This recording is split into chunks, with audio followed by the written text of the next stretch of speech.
friends, welcome to Vegan Amrita channel. This is Amrita Reddy. Today I am explaining you about liver in nutrition chapter in 10th class. Okay, as I said you all in previous class that I will explain you detailedly about liver. Now the explanation will start.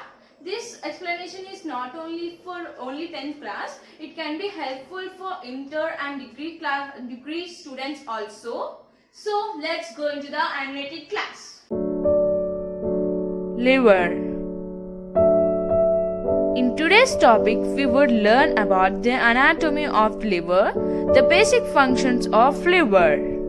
The human body comprises with many organs, of which one important is the wedge-shaped liver. It is situated on the upper right portion of the abdominal cavity. Hepatic bile duct emerges from liver at porta hepatis. This region shows some major blood vessels like hepatic portal vein, which brings blood from mesenchymes into the liver. Hepatic artery, which brings the oxygenated blood into the liver. The hepatic vein transfers the deoxygenated blood out of the liver. Liver is a soft reddish brown organ.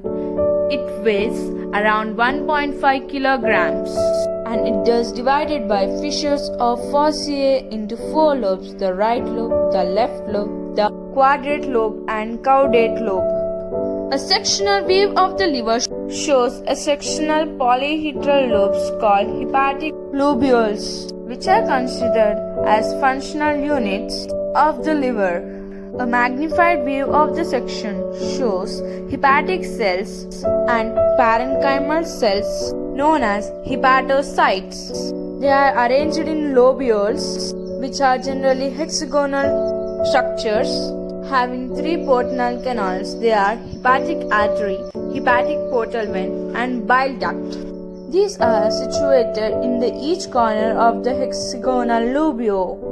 Blood from hepatic portal vein and hepatic artery is drained into the central vein and bile leaves the liver through the bile duct. Moreover, between each lobule there are bile canaliculi and blood sinusoid. A closer look to sinusoid shows the RBCs and some toxic substances flowing along with the blood. These toxic substances are absorbed by hepatic cells.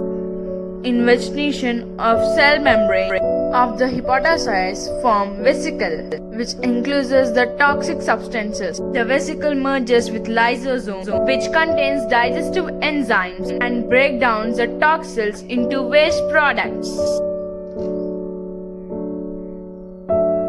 These waste products move out from the cell and they release into the sinusoid. However, in the sinusoid, the worn out RBC is disintegrated and forms hemoglobin. These hemoglobin molecules are phagocytosed by the Kupffer cells. After the series of reaction, the heme molecules formed by the hemoglobin get converted into bilirubin molecules. These bilirubin molecules enters into hepatocytes, where it is converted into conjugated bilirubin. These are released along with the bile into the bile canaliculi. A bile canaliculus is not a duct, but rather dilated intercellular space between adjacent hepatocytes. The hepatocytes secretes bile in the canaliculi. Bile flows parallel to the sinusoids, but in the opposite direction of blood flow. Bile is transported to and stored in the gallbladder. So friends, I hope you all understood well about liver, and I said you all that it can be useful for inter and degree students also. In next class we would study about villi detailedly.